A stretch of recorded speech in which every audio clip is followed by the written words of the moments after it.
Hi everybody, Cody here. Just wanting to send out another video, a communication, just so we can all be on the same page and that you guys know kind of what changes we're dealing with the coronavirus. Obviously, everything's changed really dramatically over the last couple days, so we just want to try to keep everyone in the loop. And I think what's the most important here is that we take the measures we can to protect ourselves.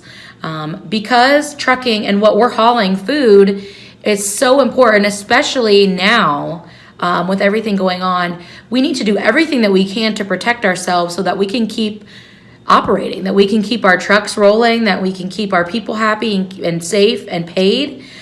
These are all just precautionary steps that we can take to all protect ourselves. So the first thing I want to go over just a little bit is just some more tips or advice on how to protect yourself. And some of these are specifically for drivers. So an example would be obviously keep washing your hands. All of us can do that.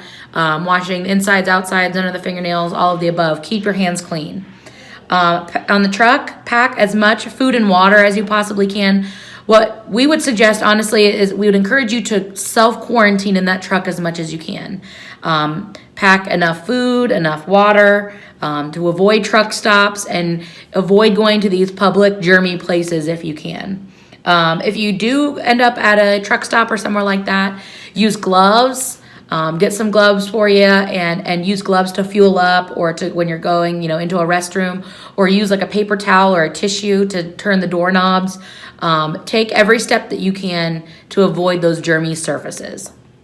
And then also in your truck, try to keep your insides of your trucks clean and disinfected. Obviously, we know, Clorox wipes and things like that are kind of hard to come by right now, but try to keep the inside of your truck clean and disinfected, especially those of you that are in slip seat trucks and slip seat positions. Obviously, with more than one driver in a truck, there's more of a potential to pass the coronavirus on if someone were to get it.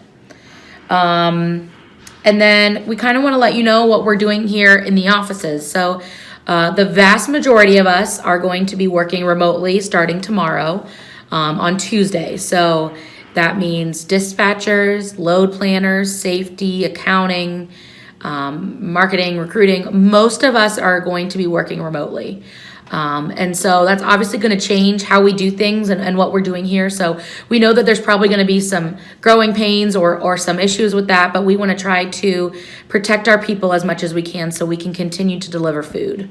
So something that will change we'll need you to call your dispatchers or call whoever you need to call here, call their direct line. Barb will still answer our 8913 phone number that several of you use. But she's just going to give you a direct line to call instead. So if you need to talk to your dispatcher, call their direct line. If you need to talk to safety, call their direct line. We will send out the direct line phone numbers. We will send those all out. We'll be in this email that you can see everyone's direct line, and we'll continue to send those out just so everyone has that same information.